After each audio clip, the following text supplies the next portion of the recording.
त्या मंत्र्याला झोपलेल्या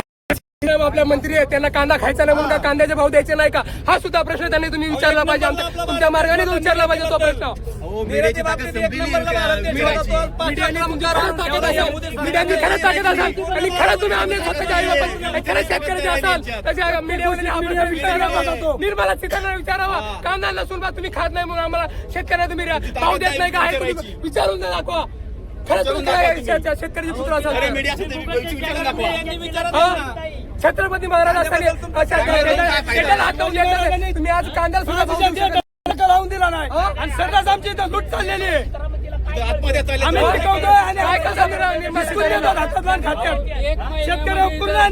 तुमचं रात्रीचं वाढतंय कांद्याचं 1-1 रुपये जर वाढायला असतं हे आंदोलन करता आलं नसतं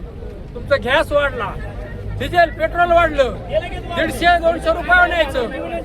हे कांदा जर रात्रंदिवस जर तुम्ही गॅसचं जर वाढतं डिझेलचं वाढतं 1-400 कांदे 2-2 रुपये जर वाढवले असते तर काय फरक पडला असता ही वेळ आली नसती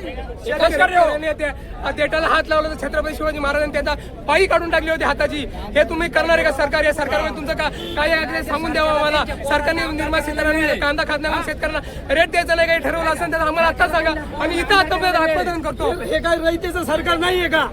हे शेतकऱ्यांचं सरकार नाहीये का आम्ही आमचा थेट मुख्यमंत्र्यांना सवाल आहे मोदी साहेबांना सवाल आहे हे सरकार कुणाचं आहे गोरगरिबांचं नाहीये का